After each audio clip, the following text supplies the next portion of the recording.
Scenes may not be suitable for very young audiences. Parental guidance is recommended. Ang programang ito ay naglalabas ng sensitibong eksena at impormasyon. Striktong patnubay at gabay ng magulang ang kailangan.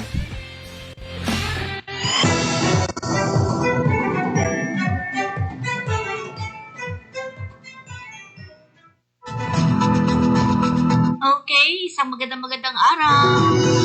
Ito na naman po yung likod Feni Codemus para sa ating balitang halian. Kamusta na po kayo? It's Friday. Thanks God it's Friday again, di ba? Okay, tingnan natin ang ating kakalsadaan sa araw na ito, RB. Ayan, malinis, maganda, napakaganda. Pwede na mag-travel. Yan. Diba? Wala kayong masasabi dyan. Ganda. Okay, dumako na tayo sa ating ulat panahon. Ano na ba? May bagyo ba ngayon? O wala? Tingnan nga natin. Kuya RB, pasok. Ayan, ang weather specialist po natin na araw na ito ay si Lori Dean de la Cruz Galicia.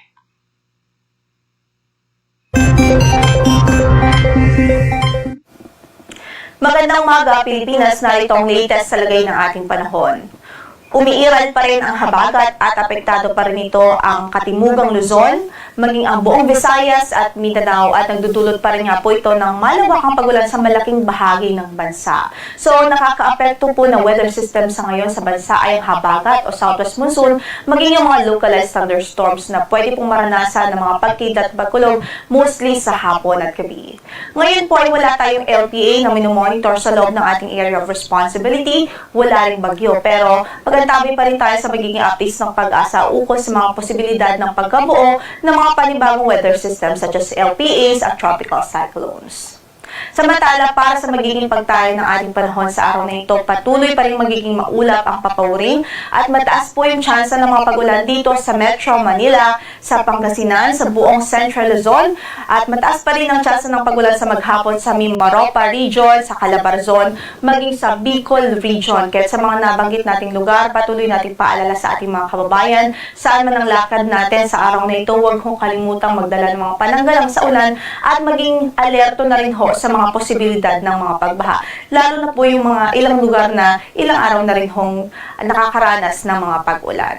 Samantala sa natitirang bahagi ng Luzon, dito po sa Ilocos Region, Cordillera Administrative Region, sa Cagayan Valley, so sa natitirang bahagi ng Ilocos Region maliban sa Pangasinan, ay makaranas po ng bahagyang maulap hanggang sa maulap na papawrin at meron pa rin pong tsansa ng mga localized thunderstorms anytime of the day.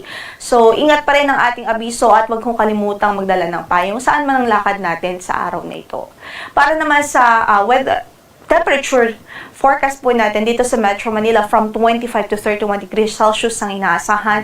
Malamig pa rin sa Baguio, 16 to 23 degrees Celsius, 25 to 32 sa Laoag City, 24 to 33 sa Tuguegarao, at 24 to 31 degrees Celsius sa Legazpi City. Sa Tagaytay ay malamig rin from 23 to 30 degrees Celsius. Samantala sa buong Visayas, asahan pa rin natin ang maulap na papawrin at halos mga tuloy-tuloy o mataas na tsansa ng mga pag-ulan dahil pa rin po sa habagat o southwest monsoon. Gayon din dito po sa Zamboanga Peninsula, Bangsamoro Region, dito po sa Northern Mindanao at Caraga dahil din po sa epekto ng habagat. Para naman sa pagtayo ng ating temperatura sa Cebu from 25 to 31 degrees Celsius, gayon din ho sa Iloilo City. Gayon din sa Kalayaan Islands at sa Puerto Princesa City, inaasahan natin from 25 to 31 degrees Celsius. Sa Tacloban, 24 to 32 degrees Celsius, 25 to 31 degrees Celsius naman sa Cagayan de Oro at Zamboanga City, samantala sa Davao City ay 24 to 32 degrees Celsius. Again, ang maulap at mataas yung chance ng mga pagulan ay ang Visayas, buong Visayas, Zamboanga Peninsula, Bangsamoro, Northern Mindanao at Caraga Region. So, ingat pa rin hong ating abiso sa mga kababayan doon, saan man ang lakad natin sa araw na ito, huwag hong kalimutang magdala ng payong. Samantala sa natitirang bahagi naman ng Mindanao ay bahagyang maulap hanggang sa maulap ang papawri at mataas rin po ang tsansa ng mga localized thunderstorms dahil din sa habagat o southwest monsoon. Ngayon po ay wala rin po tayong gale warning na nakataas sa namang bahagi ng ating mga baybaying dagat. Ingat pa rin po sa ating mga mandaragat, especially yung mga gumagamit ho ng maliliit na sasakyang pandagat. At ang sunrise natin for today is 5:42 in the morning at lulubog ang araw mamaya sa ganap na alas 6:19 ng gabi. Yan ang latest mula sa Pag-asa. Ito po si Lori de la Cruz Galicia.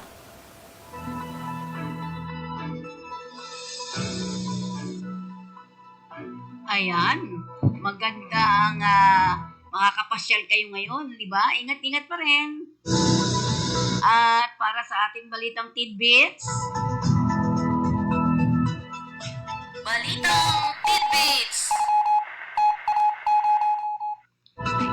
Sa ating balitang tidbits, sa pagpulong kamakailan si Albay 3rd District Raymond Adrian Salceda kay House Speaker Martin Romualdez at Majority Leader Sandro Marcos upang isulong ang tatlong malalaking proyekto na sadyang kailangan para sa pagpapaunlad ng buong Bicol.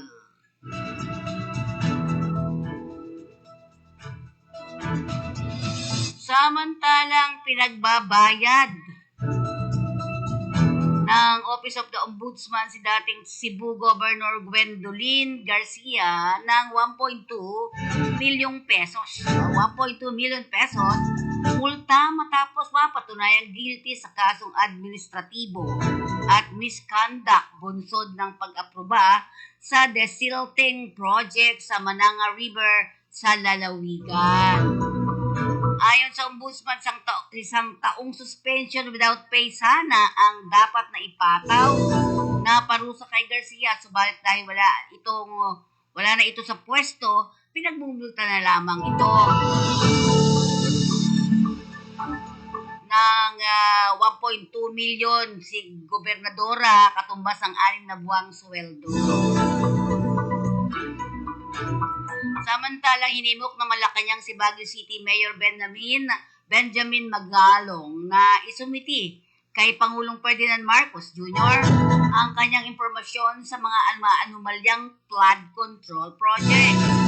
Sinabi ni Palace Press Officer Undersecretary Attorney Claire Castro na mas makabubuti kung si Magalong ay direktang maglalahad ng kanyang nalalaman sa Pangulo. Inuutos man ni Pangulong Bongbong Marcos sa mga ahensya ng gobyerno na magsagawa ng masusing investigasyon sa mga ulat ng krimen na kinasasakutan ng guro at estudyante. Tiniyak naman ni Palace Press Officer Attorney Claire Castro na agad aksyonan ng pamahalaan ng mga insidenteng ito, lalo na't mga menor de edad ang sangkot.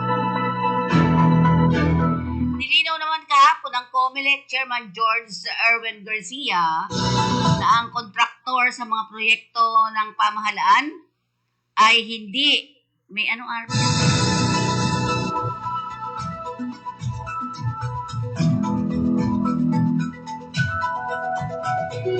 Samantala, ipiniluwalag din ni Garcia na ito ay paglabag sa Section 95C ng Omnibus Election Code at may katapat na parusa na hanggang 6 na taong pagkabilanggo at pagkakatanggal ng lisensya at permit ng kumpanya.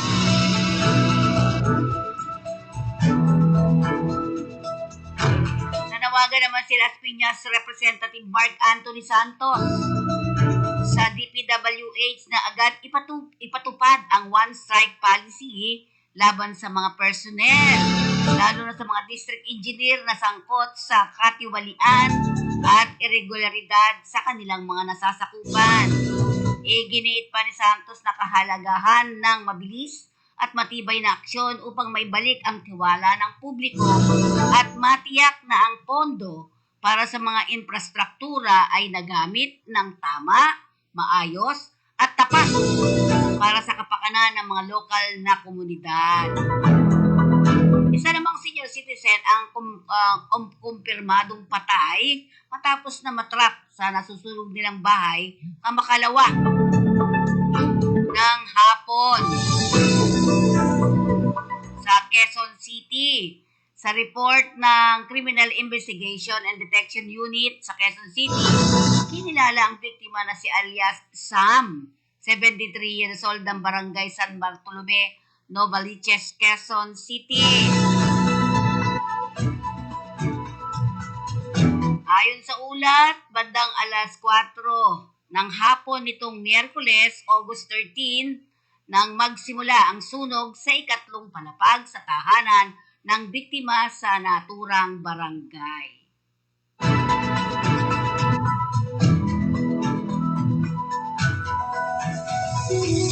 Aabot naman sa mahigit 1 milyong piso ang halaga ng shabu ang nasamsam ng Quezon City Police District sa magkahiwalay na bypass operation sa lungsod na nagresulta naman sa pagka-aresto ng 4 na pinaghinalaang tulak. Kinilala ni QCPD Acting Director Police Colonel Randy Glenn Silvio ang mga suspect na sina alias Nicole, 24 years old, ng Sahuyo, Quezon City, alias John Cedric, 25 years old,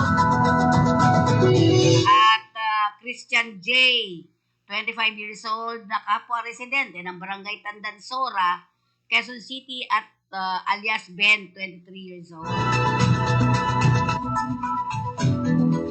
Isa namang lalaki ang sugatan ng mahulog mula sa railing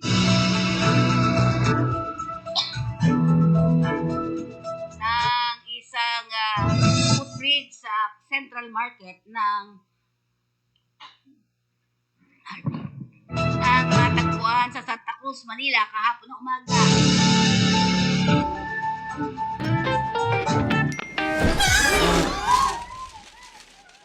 Got it! Line! Line! Huh? Girl, anong ginagawa mo? Alam kong mahilig ka mag-mine, pero pati bahay? Kasi mga best na mind ko na talaga to. Discounted pa. Paano? Pag-ibig, acquired assets lang yan. Ito depende sa property at type ng transaction, pwede ka makakuha from 10% up to 45% na discount. Pwede pang bayaran through cash or home loan. Mag-register online to get your buyer's ID para makapag-bid. Huwag na kayo magpahuli at baka maunahan pa kayo. Mag-mine na para maging yours na ang forever home mo by visiting the Pag-ibig Fund website. Mapapamine ka talaga. Magkapag-bid na nga rin. Mine! Yours talaga. Eh, jowa mo yan eh. Sinasabi ko lang na mine eh. Pag-ibig Fund, solid ka ba?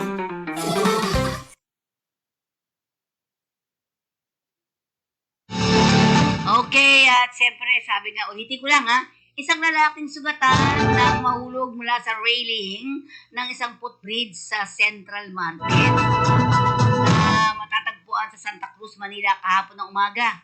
Hindi na pinangalanan ng Manila City District Risk Reduction Management Office ang 47 years old na biktima na nakitaan nila ng posibleng bali sa kanila kaliwang kamay at pananakit ng balakang dahil sa insidente. Yan ang ating balitang tidbits. Meron ba tayong ulat sa labas ng ating himpilan, RB? Wala pa. So, ang inyong abangan po sa ating mga balita, ICC inapprove request ni Duterte na suspindihin ang ilang deadline. Nadia Montenegro tinukoy sa Chongqing sa Senado. BSP pinapa-disconnect ang e-wallet sa online games. Mapangalanan ng kongresista sa demolition job. Mayor Joy at DOTR inspeksyon ng pagtatayo ng EDSA Kamuning Footbridge. Poll chip voter registration ay pagpapatuloy sa October. PNP tinutukoy sindikato sa bentahan ng tuklaw. 2 sangkot sa kasong qualified human trafficking arestado sa NBI. Yan ang inyong aabangan dito sa ating balitang halian. Pero bago yan, paalala mo tayo mula sa ating himpilan.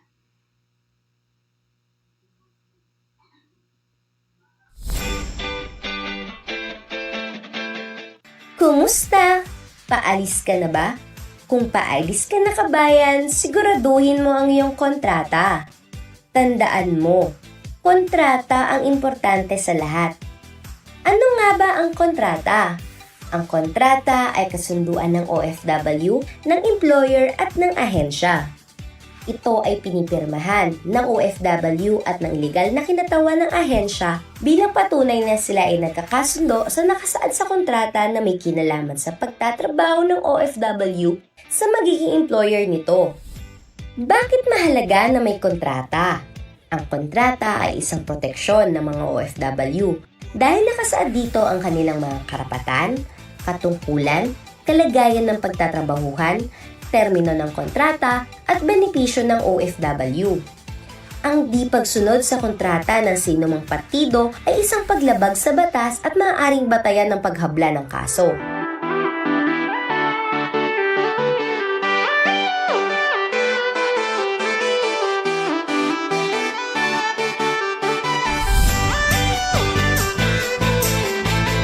O ano kabayan? Handa ka na ba? Huwag kalimutan ng iyong kontrata ha! Ingat!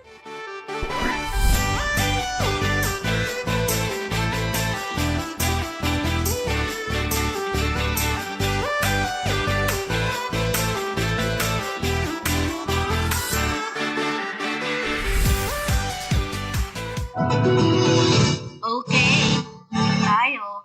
Inaprubahan na ng International Criminal Court ang kahilingan ng legal team ni dating Pangulong Rodrigo Duterte na suspindihin muna ang ilang mga deadline sa panahon ng court recess nito.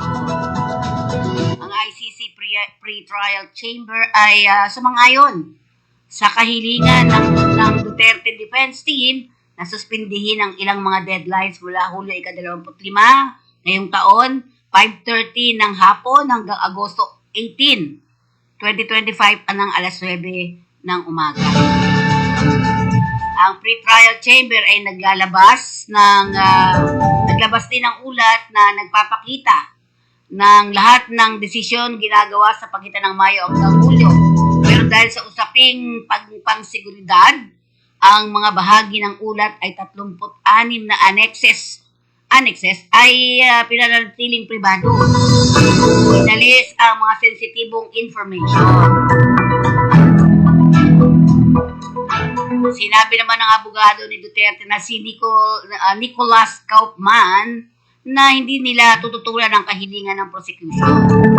Hiniling ng chamber sa defense team ni Duterte na magsumiti ng pampublikong version na isang confidential na dokumento. Pinangalanan ng isang staff ni Senator Ping Lacson ng dating actress na si Nadia Montenegro sa kontrobersyal na umunoy paggamit ng marijuana sa loob ng Senado.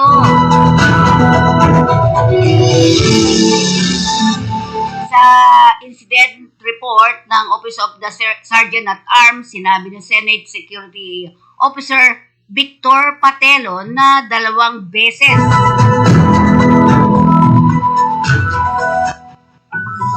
na naitala ang kakaibang amoy mula sa ladies' comfort room malapit sa opisina ng mga senador.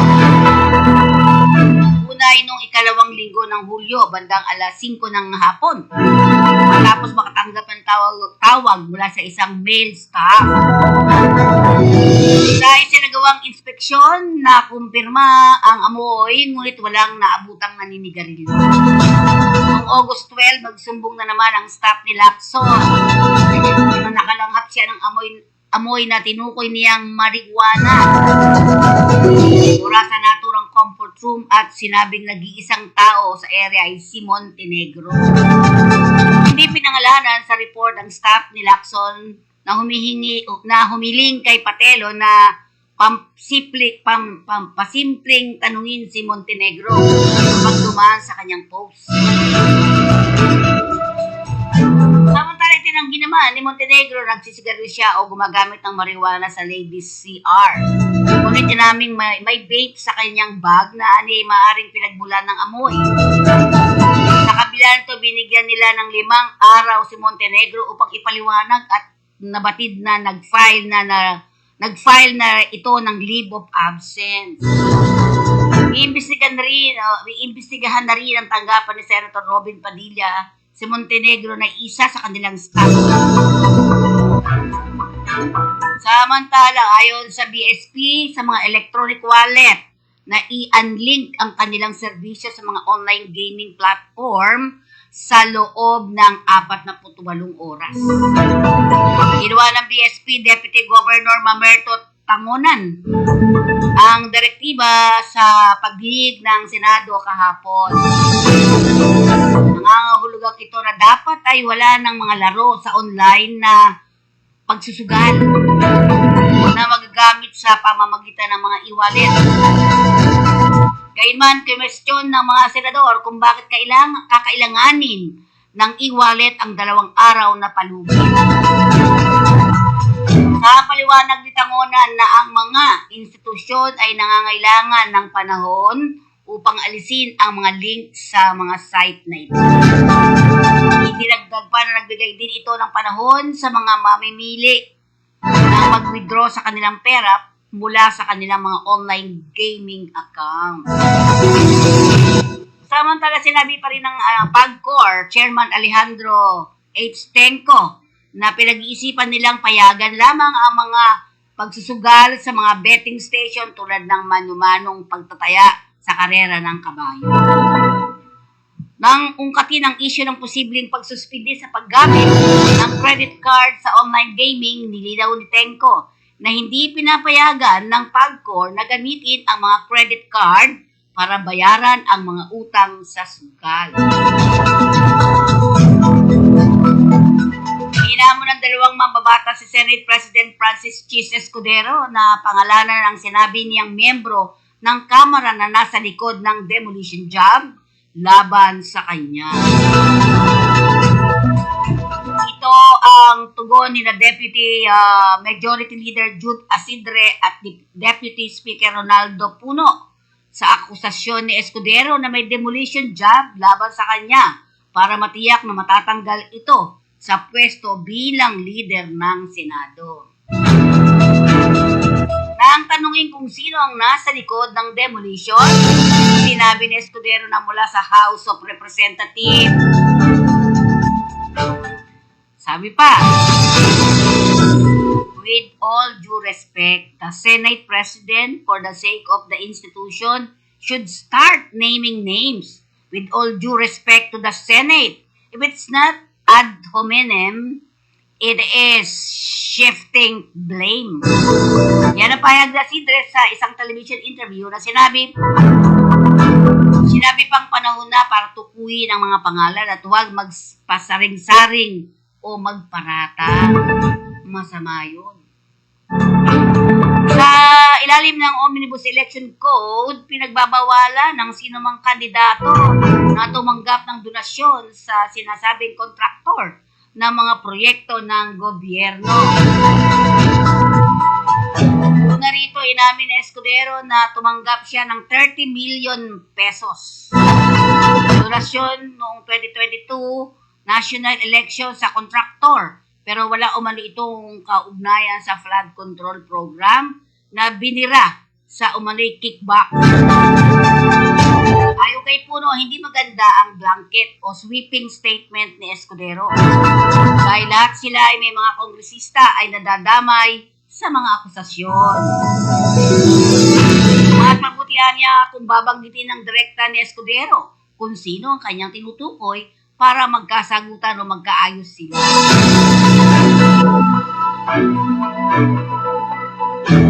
Samantalang pinangunahan ni Quezon City Mayor Joy Belmonte at Transportation Secretary Vince Dizon ang pagtatayuan ng bagong EDSA Kamuning Footbridge na ipapalit sa tinatawag na dating Mount Kamuning Footbridge sa QC.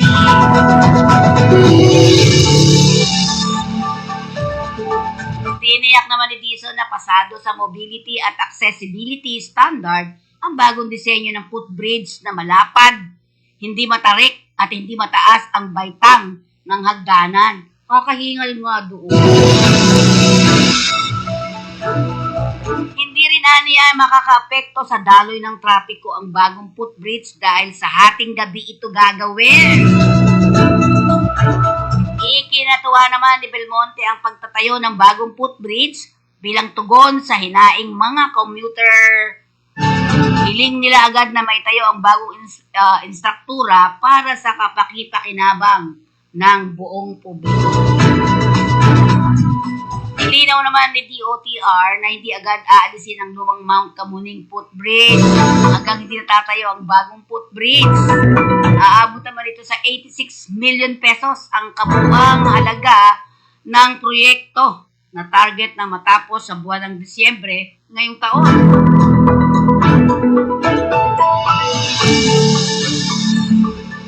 Samantala, makaraang pirmahan ng Pangulong Ferdinand Marcos Jr. ang barangay and sangguniang kabataan election. Mula December 1 this year, sa November 2026 na, magpapatuloy naman ang Commission on Election at October ang voters registration.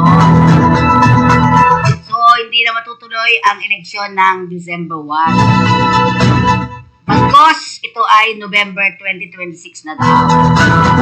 Ayon kay COMELEC Chairman George Erwin Garcia, ito ay isang magandang development para sa poll body dahil nagkakaliwanagan na ang issue sa pagdaraos ng halalan at maging epektibo tapos ang 15 araw ng pagkakalathala sa mga pahayagan o sa mga official gazette.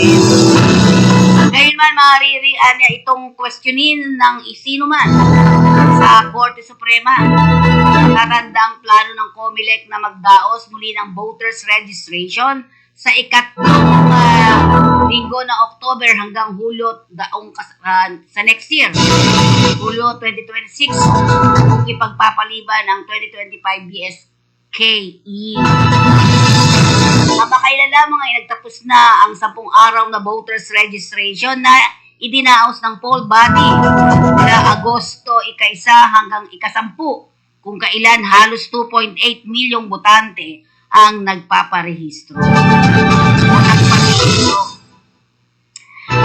Samantalang may tweet na ginagawang kooperasyon ng Philippine Drug Enforcement Agency o PDEA sa mga law enforcement agent ng bansa upang matukoy ang pinagmulan ng black cigarette na nagamit ng 3 kabataan sa Palawan o yung tinaguriang tuklaw cigarette. Ayon sa PDEA, hindi biro ang epekto ng tuklaw na kung saan dumaranas ng pangingisay, pag-iiyak at pagwawala ang sinumang humit-hit nito. Kung matatandaan kamakailan, nag-viral ang video, tampok ang isang binatilyo mula sa Taguig City na nakagamit ng tuklaw na nagresulta sa pag-iiyak, pagsisigaw at pagsamantalang pagkawala sa sarili. Ayon sa PDEA spokesperson Joseph Calulot, hindi nila isasantabi ang posibilidad na mayroong mga sindikatong nagbabalak maibenta sa Pilipinas ang illegal substance na ito. Sa ngayon nagsasagawa na sila ng backtracking na kung saan nakuha ng mga biktima ang tuklaw na cigarette. Mayroon lamang silang isang laboratory result na hinihintay para isumiting report sa Dangerous Drug Board.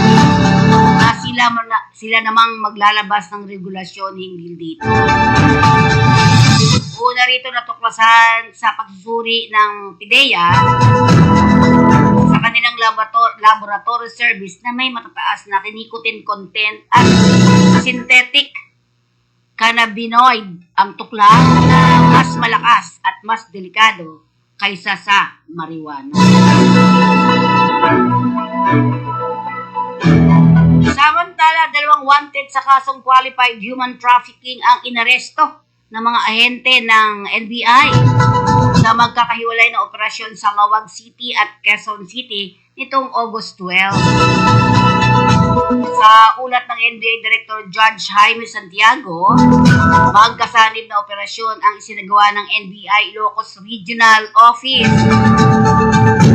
at NBI Lawag District Office sa pagdakip kina Arnel Placido at Maria Cañete Santi Manzano. Ayon sa ulat, ang dalawa ay sinampahan ng NBI IRO ng Qualified Human Trafficking at noong March 24, 2025 ay nagpalabas ang Lawag Regional Trial Court Branch 4 ng warrant of arrest. Agosto 12 naman ng magkasabay na pagtutugis ang isinagawa sa Lawag kung saan nalambat si Manzano at si Placido naman sa Quezon City. Sa ngayon ay nasa kustodiya na sila ng NBI habang hinihintay ang commitment orders ng korte na kung saan sila ikukulong. Yan po ang ating mga balita dito sa ating Kakampi News o Balitang Halian. Magpaalala muna tayo, RB, sa ating himpilan.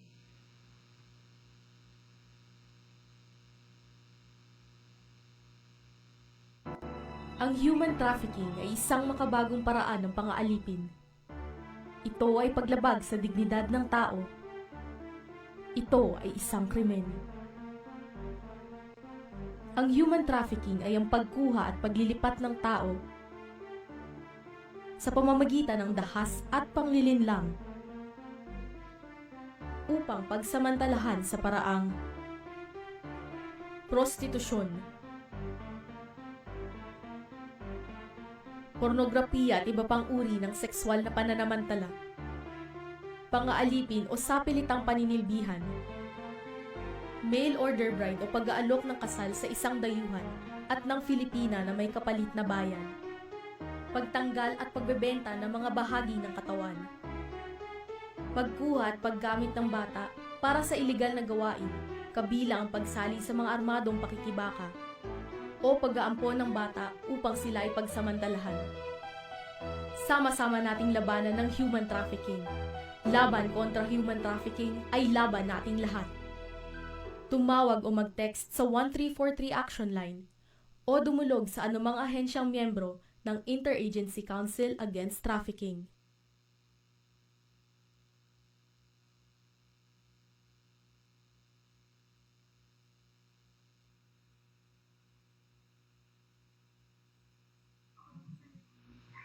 Okay, ayan. Mga RB, tinan mo, walang sausaw. Dito. Okay, at syempre nangangailangan po tayo. Ayan ang mga binabanggit natin dito, walang placement fee Apply now, join our special recruitment activities and interview, no placement fee, no salary deduction. At direct ka kayong pupunta dyan. Paalala lang ko ulit sa inyo, ang lahat ng pinag-usapan natin dito ay walang placement fee. Naintindihan po ba natin? Kasi baka mamaya ay naku, ayan na naman po tayo si placement fee. Okay? Sige. So, ang Studio 85 ay nangangailangan ng mga domestic helper for Hong Kong. Ayan ang mga sa August 23, Bacolod City, Negros Occidental po sila. Punta po kayo doon Tandaan po natin, walang placement fee. Ano po? Yan. August 26 naman ay Davao City. Ayan po yung address. Davao City, Davao del Sur. Yan, doon sila sa Maligaya Function Hall, ground floor, Panorama Summit Hotel. Yan. Okay? At August 28 naman sa Municipal Conference Hall, Municipality of Dimiao. Yan. Base requirement po 24 to 43 years old, with or without passport, first time or ex-abroad. If you are interested, please contact them. Ayan po ang nandiyan sa harapan po ninyo, Tandaan po natin, huwag tayong magpapaloko. Kailangan po ay legal talaga ang pag-alis natin. Ano po? Okay. Ayan, ang Studio 85 ay nasa second hanggang 5th floors, commercial building. Yan. Nasa 2118 ng corner Deberisa Street, Hill Puyat, Pasay City. Pwede po kayo mag-apply diretso doon po. Si Perido naman, job opportunities for Hungary. Ano kailangan sa Hungary? Machine operator. They need 30 machine operator. Lalaki po, high school, secondary diploma, must have at least 2 years relevant experience in metal fabrication company or carpentry industry. Carpentry ba't ganyan? Hindi ko maintindihan. Knowledge in cutting edge, bending press, and assembly.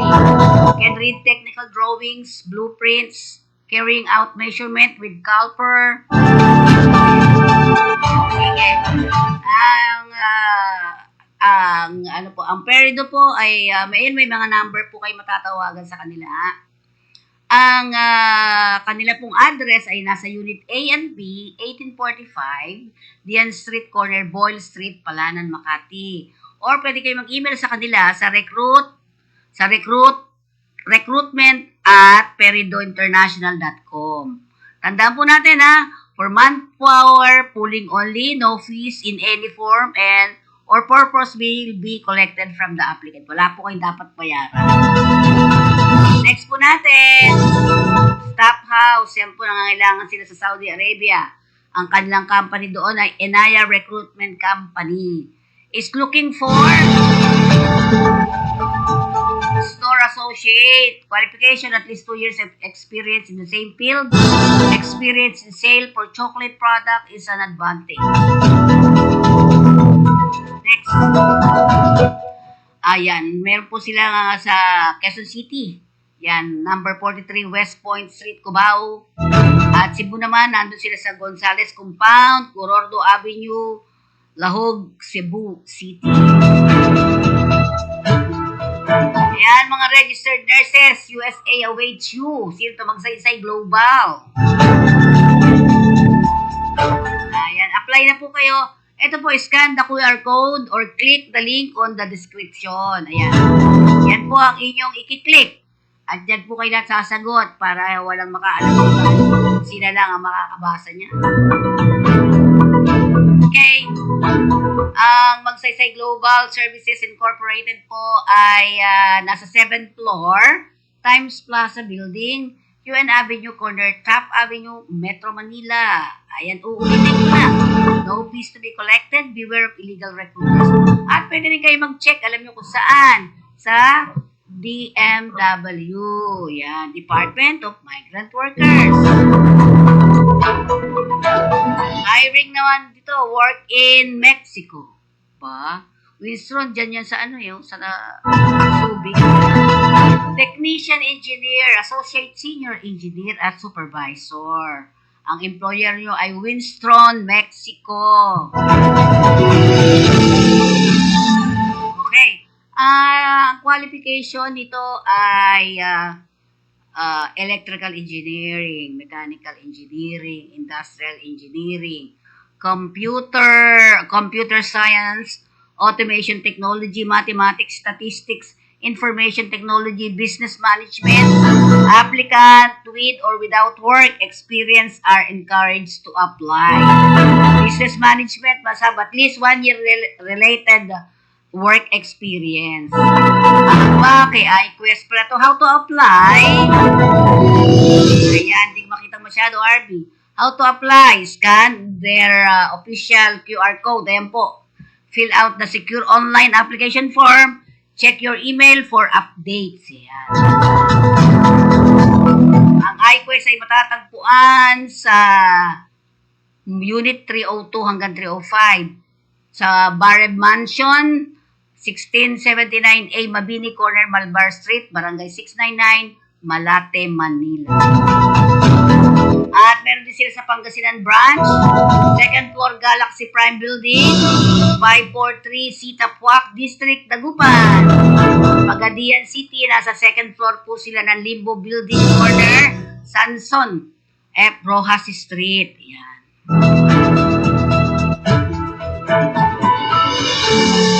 Ayan, interview dates, August 2025. Anong petsa yun, RP? Anong panahon? Basta itong August. Ay, walang naka-dates kasi dito eh. August 2025 lang. Buong August. Maganda po yung iQuest. Wala po kayong babayaran ha.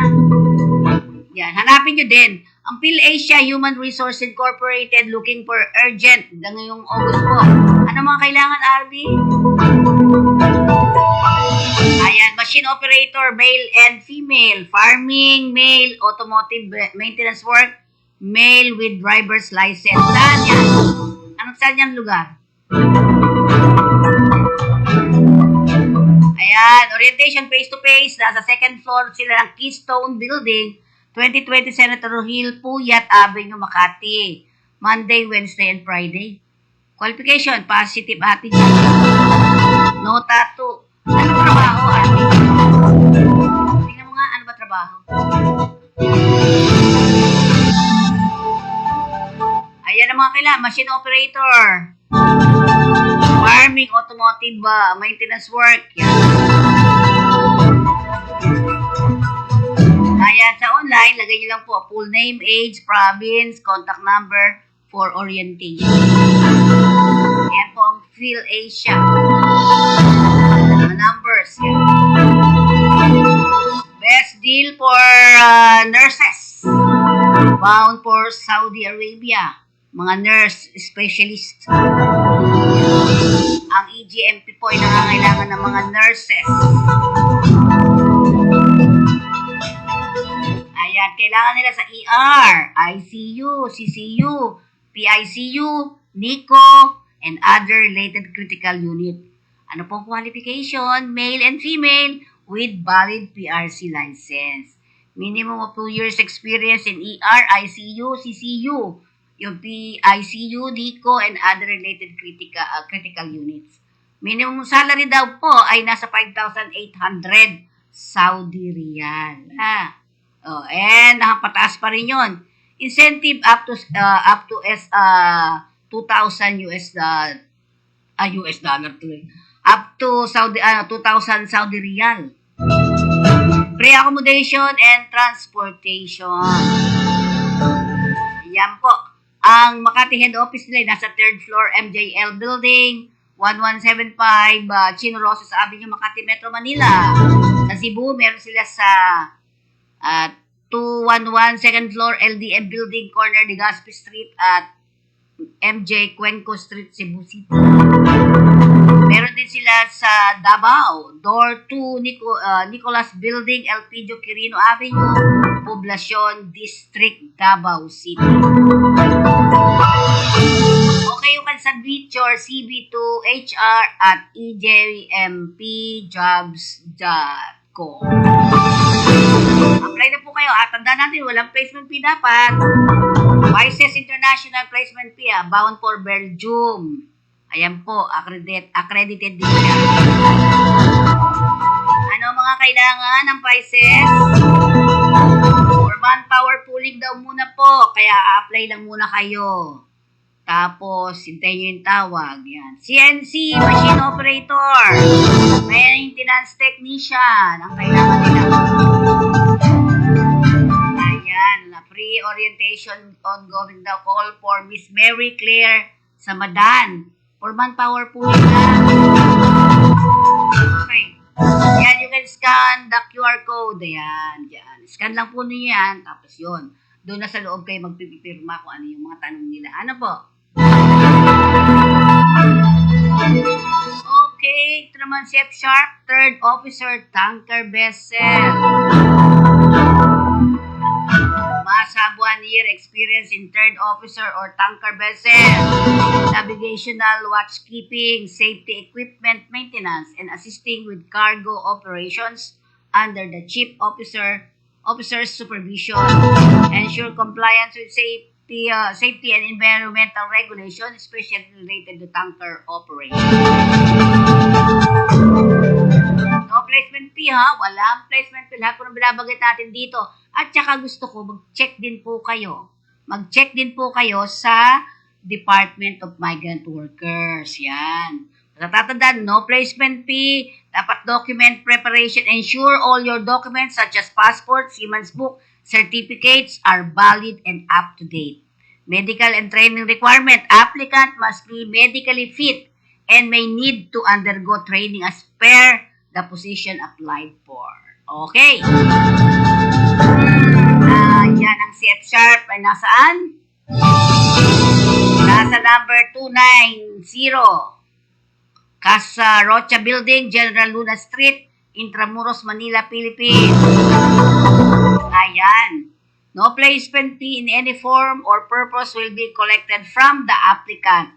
Tandaan po natin, wala kayong babayaran kahit ano-ano po. At siyempre, remind ko po kayo, kailangan nyo mag-check pa rin sa Department of Migrant Workers. Okay, next natin. Skyborn International, looking for work abroad. Ayan po, kailangan nila, carpenter, aluminum fabricator, structural steel. Bago pa lahat to, Arbe. Bago lahat yan. Balik mo. Ayan. Fabricator, waterproofers, scaffolders, construction technician. Send your CV to apply that September star at yahoo.com. Okay? Ayan.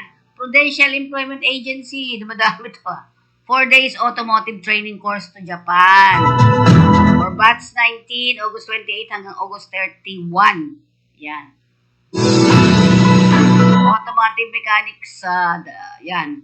Exceed 250 workers yearly. Applicants who are passionate in automotive industry.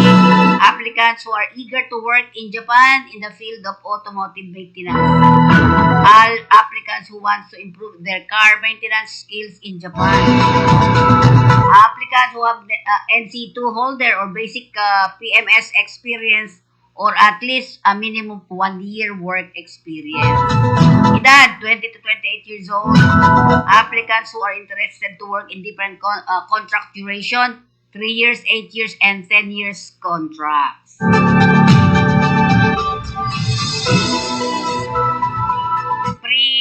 Free 4 days training. Dormitory stay in the required. Yan. Meron din pala food 3 times meals a day. Saan patatagpuan? Unit A and B, ground floor, second floor, and third floor, Manahin Corporation Building, 70 Gloria Diaz Street, BF Resort Village, Talon 2, Las Piñas City, Metro Manila. You can contact them. Ayan po. Again, paalala po, pwede kayong mag-check sa Department of Migrant Workers. Ayan, Skyborn is now hiring bound for Taiwan. Ang dami kailangan talaga ngayon. Skyborn. Yan, okay. Laboratory technician naman ang kailangan nila. Graduate of BS Chemical Engineering or BS Chemistry, experience working in laboratory. You can visit our office for all interested applicants to fill out by data and for checking of documents. Tandaan po natin, manpower pooling daw po muna, no fees to be collected, beware of illegal recruiters. Saan nandun ang Skyborn International? Nasa 1679 Dian Street, Barangay San Isidro, Makati City, 1234 CF number. Yan, ayan po yung mga pwede nyo punta. Again, check your DMW para masigurado po tayo, di ba? Okay, dyan po tatapos ang ating programa dito sa ating Balitang Halian. See you Monday! Maraming pong salamat!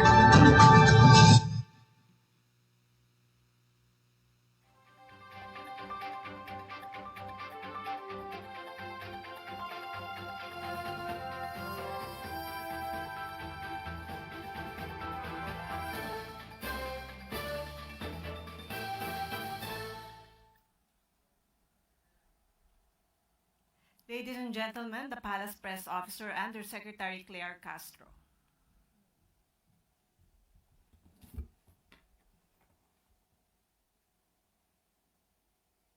Magandang araw, Malacanang Press Corps.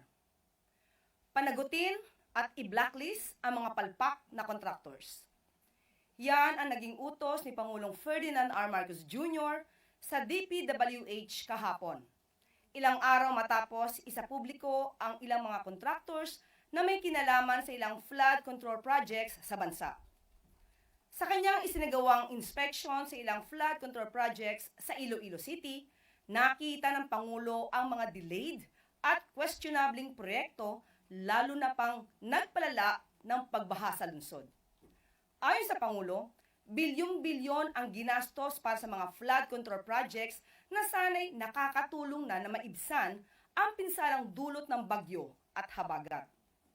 Ngunit ilang taon na ang lumipas at paulit-ulit pa rin ang dinaranas ng taong bayan. Binigyan diin ni Pangulong Marcos Jr. na hindi pwede na tapos lang sa papel ang mga flood control projects na kung maitayo man ay sira din agad at wala nang silbi. Hindi rin pwedeng mababang klase ang mga proyekto para sa taong bayan. Dagdag pa ng Pangulo, simula pa lamang ito sa pag-uusig ng pamahalaan sa mga kontratista sa likod ng mga flood control projects na ito. Ayon kay Pangulong Marcos Jr., dapat na may managot sa ganitong uri ng kapabayaan, katiwalian, at panluloko at tiyakin na mananagot sa batas ang lahat ng may sala. Nakakadismaya at nakapagtataka kung bakit napupunta sa mga pabayang contractors ang mga ganitong proyekto. Agad na ipinag-utos ng Pangulo sa DPWH na alamin kung sino ang responsable sa pagkuha ng mga nasabing contractors at pagpaliwanagin kung bakit paulit-ulit na naaawardan ang mga malalaking proyekto ang mga ito. Muli, ayon sa Pangulo, panagutin at i-blacklist ang mga ito.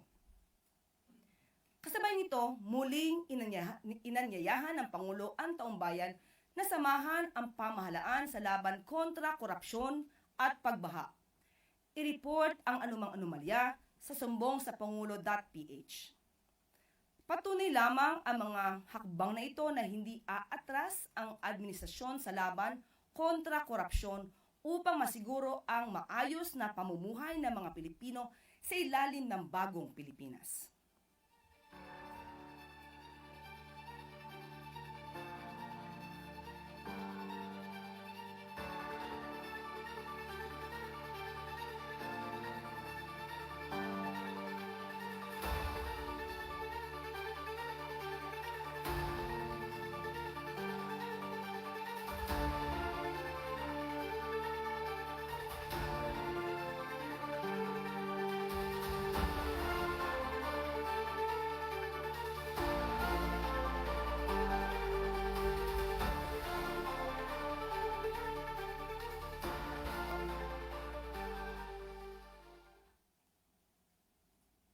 At para mas maraming Pilipino pa ang makinabang sa mura at dekalidad na bigas, makakabili ng 20 pesos kada kilo ng bigas ang mga magsasaka sa 18 warehouses ng NFA sa Central at Northern Luzon. Ito'y para palawakin ang sakop ng programang 20 Bigas Meron Na ni Pangulong Ferdinand R. Marcos Jr. sa buong bansa. Ayon sa Pangulo, nararapat lang na makinabang din ang mga magsasaka sa abot-kayang pagkain lalo na't sila ang nagpapakain sa taong bayan.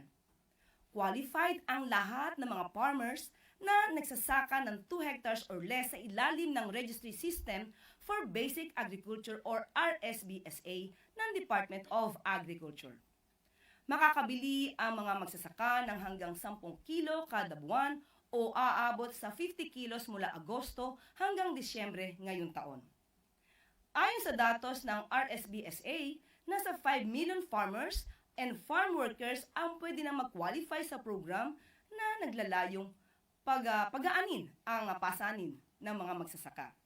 Ayon din kay Agriculture Secretary Francisco Tio Laurel, mas palalawakin pa ang programa para maisali ang 2.8 million RSBSA registered fishermen sa iba't ibang bahagi ng bansa.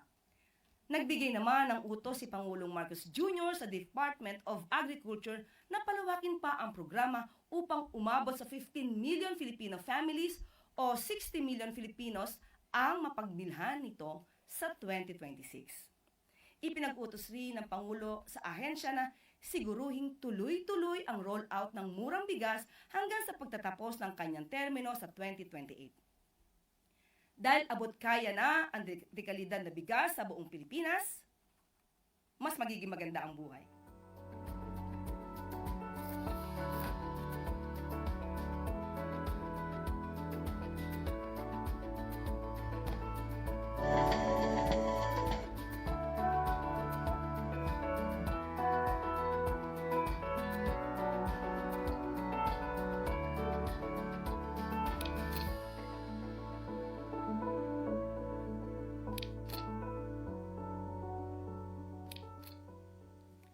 At maaari na po akong tumanggap na inyong mga katanungan. Unang tanong mula kay Alvin Baltasar, Radyo Pilipinas. Yusek, magandang umaga po. Yusek, in an interview kay Baguio City Mayor Benjamin Magalong, nagre-recommend siya kay Pangulo Marcos na magkaroon ng lead investigator para siyasatin yung flood control projects. Open po ba dito si Pangulo since parang maraming nalalamang impormasyon si Mayor Magalong tungkol dito?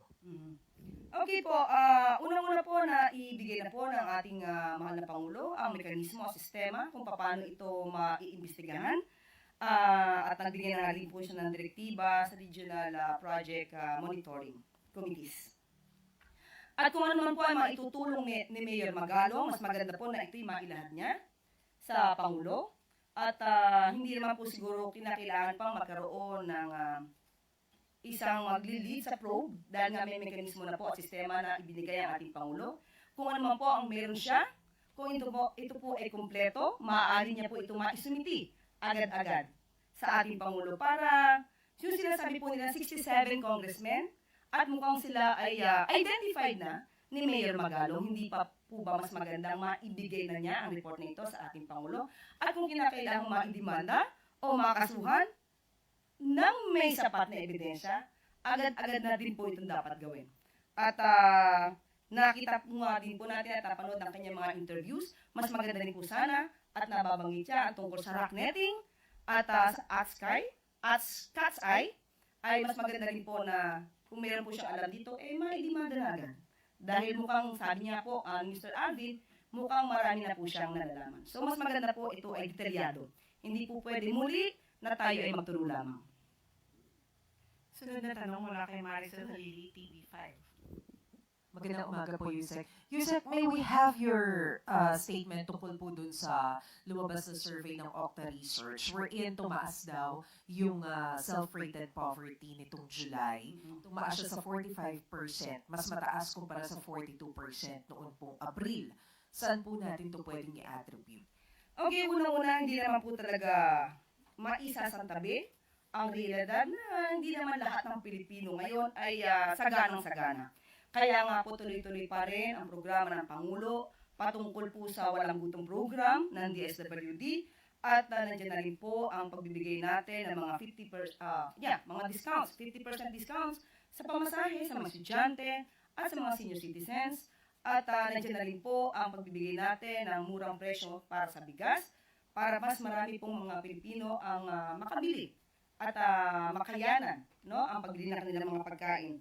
Pati po ang school feeding program ng DepEd ay nandiyan po. Tuloy-tuloy po ito. At hindi po ito titigilan hanggang sa mas maramdaman po ng mas marami pang Pilipino ang kanilang pag-angat sa buhay. Pero Yusek, sa dami po nitong mga programang ito, saan po kaya nagkukulang? Bakit hindi pa rin po nararamdaman ng iba? Kasi kailan lamang po din natin sinimulan ang murang presyo ng bigas. At sabi nga po, nakaraang buwan, nag-report po ang DSWD, ang sinasabi po natin na pag-angat kaunti ng buhay ng ibang mga Pilipino ay nararamdaman because of the walang gutom program. So ito ay patuloy pa rin natin gagawin para mas maramdaman pa po na mas nakakarami. Panghuli na lang po, Yusek, tungkol po sa ibang survey, yung sa WR numero. Lumabas po kasi dun sa survey na yon na sa 2028, frontrunner pa rin po sa pagkapangulo si VP Sara. And kapag tinignan po natin yung mga nasa top, mukhang wala pong kaalyado si PBBM doon sa mga frontrunners. Ano po yung take ninyo dito, ma'am? Ibig sabihin niyan po ay ang Pangulo po ay concentrated sa kanyang pagtatrabaho para maibigay ang nararapat sa taong bayan. Hindi pa po namumulitika ang Pangulo. Hindi po namumulitika ang Pangulo At siguro ang eleksyon, 2028 pa po yan, saka na natin pag-usapan. Pagtuunan po natin at pinagtutuunan ng Pangulo ang pagtatrabaho para sa taong bayan. Sunod na tanong mula kay Eden Santos, Net 25.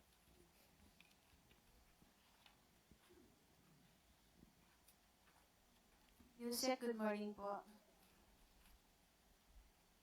Regarding po dun sa GSIS investment, since na laman na rin po ito ng Pangulo, although sabi niya wala siyang alam dun, meron na po bang aksyon na ginagawa ang Pangulo para po mas maimbestigahan pa ito o malaman pa po ito at ano yung kanyang gagawin, bagaman na suspendido na rin naman po for a while yung nangunguna sa GSIS, si President Veloso. Sabi po ni Senator Risa Hontiveros ay hindi po ito katanggap-tanggap na yung pera ng taong bayan ay gagamitin po sa sugal or invest po sa sugal.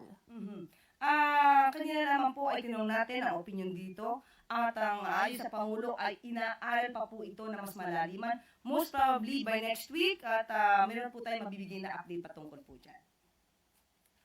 Thank you po. Sunod na tanong mula kay Let Narciso, DZRH. Good morning, Yusek. May mga transport grupo na naghain ng petisyon sa LTFRB para sa pisong dagdag pasahe sa jeepney. Paano babalansehin ng administrasyon yung kagustuhan ng Pangulo na maibsan yung gastusin ng ating mga kababayan, lalo na yung commuter, doon naman sa pag-aray ng mga driver at operator sa mahal na presyo ng langis? Totoo po yan, pero ang direktiba po ng Pangulo, ito po ay aralin dahil marami po maaapektuhan dito. Hindi lamang po ang DOTR ang siyang mag-decide dito, kundi po ang buong economic team para po malaman natin kung kakayanin din po ng ating taong bayan ang dagdag pamasahe. Muli magkakaroon naman po ito ng consultation at mga public hearings para po mas maging balanse for both, no, or among the parties. Kasama na po yung PUV operators, drivers, pati po yung mga commuters. Dahil hindi pa po obra yung pagbibigay ng fuel subsidy, anong pwedeng i-bargain ng pamahalaan dito sa mga driver at operator para mapigilan itong pagtaas ng pasahe sa jeepney? Sa ngayon po, ibabato natin ang katanungan na yan sa Kesek Vince ng DOTR para po mas detalyado po kung ano pang maaari natin maibigay sa ating mga operators po, PUV operators and drivers. Thank you po. Sunod, Michael Sargan, Brigada. Good morning po, Yusek. Regarding naman po ito dun sa mga insidente at saka po sa mga ilang krimen na kinasasangkutan po ng students and teachers na yung iba po nangyari pa sa loob and malapit sa eskwelahan. Maliban po doon sa mga ginagawa ng aksyon ng agency, ng DILG and ng DepEd, may specific na instruction po ba or directive si Pangulong Marcos and nakarating po ba ito sa kaalaman ng Pangulo? Aware po ba siya? Opo, inutusan na po ng Pangulong Marcos ang DepEd, DILG, PNP para po maisagawa ang masusing pag-iimbestiga patungkol po dito. Pati po ang DSWD ay tutulong po na makita at mamonitor kung ang child protection policy ng DepEd ay naisasagawa po sa bawat eskwelahan. So, muli, kailangan po talagang maimbestigahan ito, lalo po may mga minor de edad na nasasangkot po dito. At nagiging issue na po talaga yung mental health sa mga kabataan. So, hindi po ito tutulugan at actionan po ng mga concerned agencies. Agad-agad din po. Sunod, Ian Cruz, GMA 7. Good morning, Yusek. Yusek, yung binanggit mo kanina, 15 contractors yung binanggit ni Pangulo and kasama sa na-include doon yung SunWest na naka-receive siya ng large share, 10 billion worth ng 78 na flood control projects.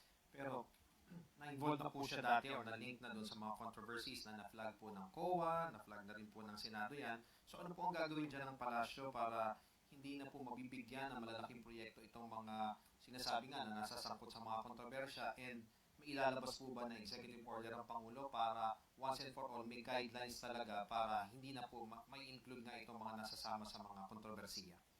Unang-una po, kung sila naman po talaga ay mayroon ng mga records na mga anomalyang proyekto, hindi na nga po sila dapat napagtitiwalaan. Pero sa kasalukuyan po, iba po kasi ngayon ang naging kontrata. Dapat, kung ano man ang naging kontrata sa ngayon at may dapat silang tapusin, they should be obliged to comply with the provisions of the terms and conditions in the contract. Dapat yon na matupad.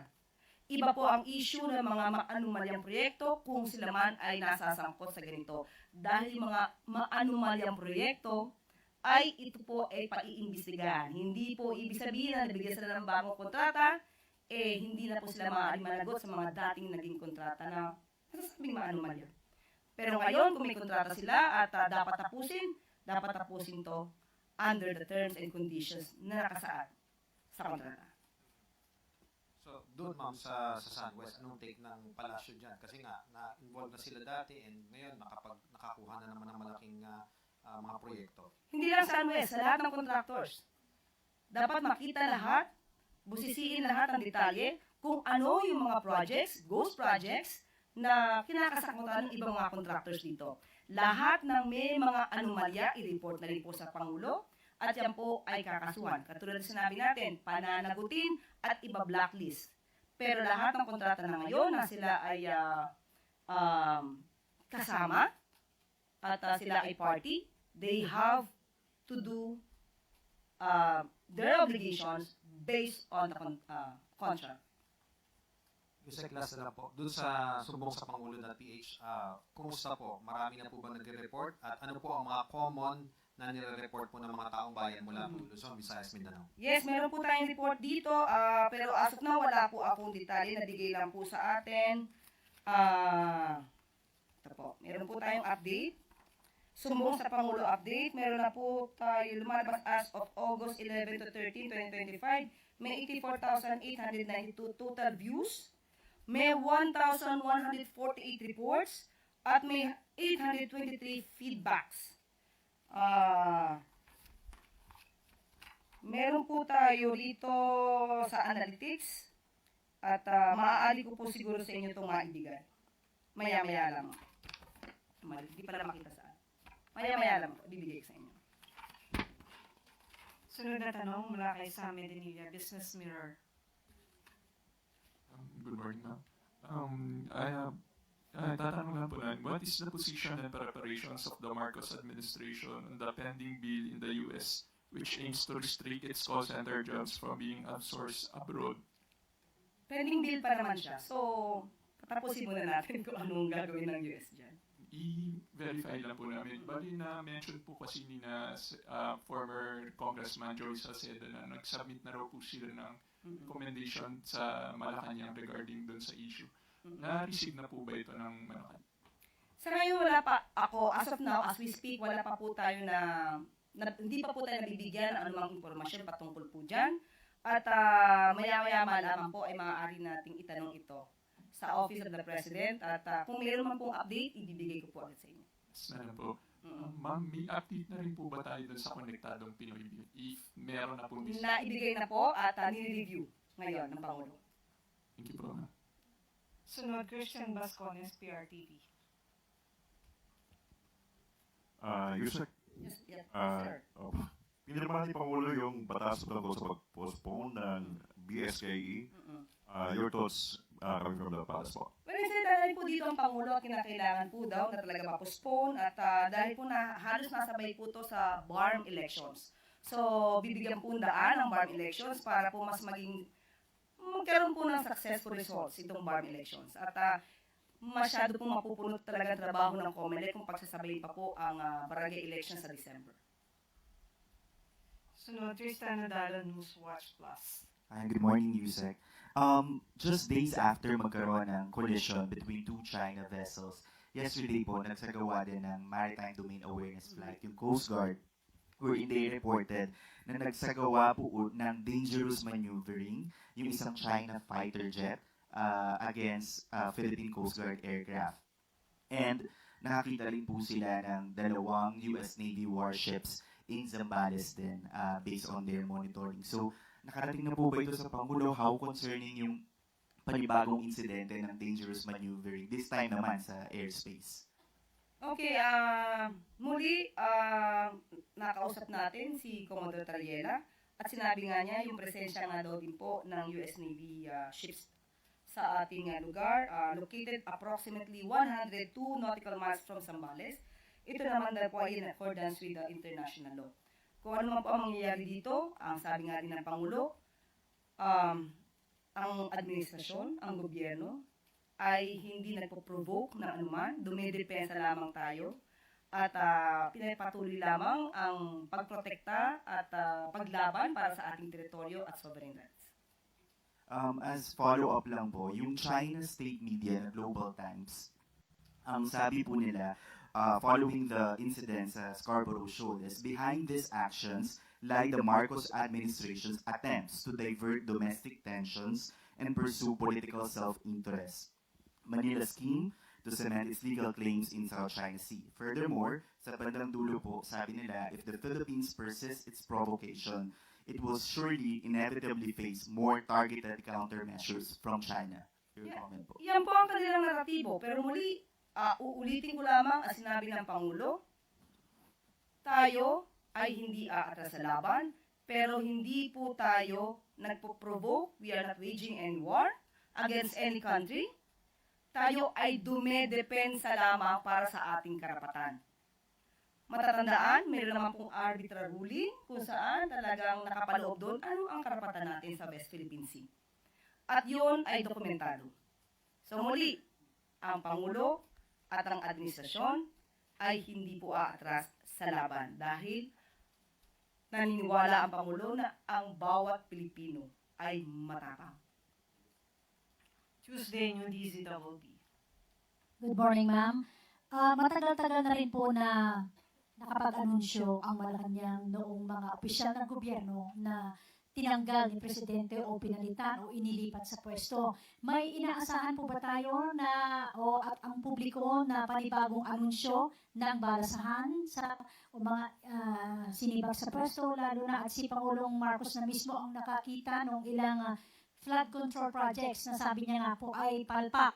Naninigil na po kasi ang taong bayan. Puro contractors daw po ang naririnig nila na pinaiimbestigahan, pero wala ni isang pangalan galing sa DPWH ang nababanggit na obviously, sabi ng iba ay mayroon namang nakikitaan ng pananagutan sa ganitong mga maanumalyang proyekto. Ito nga po, kalulunsad lamang po ng Pangulo ang sumbong sa pangulo.ph website at doon lamang po nagkaroon ng inisyal na investigasyon. So, kung Lunes lamang po, ngayon pa lamang po tayo kumakalap ng mga reports, hindi naman po kaagad-agad dapat magsibak ang Pangulo kung wala naman pong ebidensya. Ulitin po natin, mahirap po yung tinatawag na witch hunt na dahil nasabi lang na palpak ang lahat or halos ng ibang mga proyekto patungkol sa flood control, ay magsisibak na po ang Pangulo ng mga tauhan mula sa DPWH. Alamin po natin kung ano ang kanilang mga responsibilidad, kung ano man ang naging kanilang mga negligence, at kung makikita po ng Pangulo agad-agad dito, hindi naman po mag-aatubili na sila ay sibakin sa pwesto.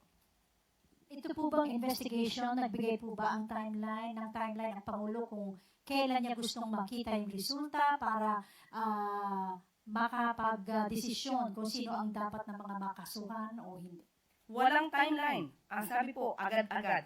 Mabilisan na pag-iimbestiga dito. Lahat na makakalap niyong dokumento, lahat na makakalap ninyong mga facts, data, ibigay na agad sa Pangulo. Katulad ng sinasabi nga ni Mayor Magalong, ibigay niyo na yung pangalan ng 67 congressmen. Para kung kinakailangan makasuhan, kasuhan na po.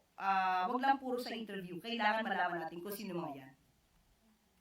Sunod, Ann Soberano, Bombo Radyo. Yusek, good morning. Sinabi kahapon ni Budget Secretary Amena Pangandama na talagang pinaghirapan po ni Pangulong Ferdinand Marcos Jr. ang pagbuo sa 2026 proposed national budget at talagang hands-on siya sa mga budget call sa mga iba't ibang ahensya. Yusek, tanong ko lang, may ibinigay po ba na dahilan ang Pangulong Marcos kung bakit hindi binigyan ng budget ang AKAP para sa 2026? Dahil ang TUPAD program po ay may 11 billion at nagbigay din siya ng 2.2 billion para doon sa DOLE. So may paliwanag po ba ang Okay, nakausap din po natin ang DBM at malaki po kasi ang budget masyado sa ACAC. At out of 27 billion allocation for 2025, 13 billion pa lang ang nagagamit ng DSWD. So may natitira pa pong 13B na pwedeng nilang gamitin until the end of 2026. So ang DBM din po ay naka-receive ng almost 10 trillion budget proposals for the agencies. So kinakailangan lamang pong i-prioritize ang dapat na ma-prioritize na agency. So most probably yun po yung dahilan. Thank you, Yusek. Sunod mula kay Daryl Isguera, Philippine News Agency. Good morning, Yusek. Ma'am, reaction lang po from the palace. Sabi ng camp ni BP Sara, handa silang sagutin yung allegations against her sa proper forum.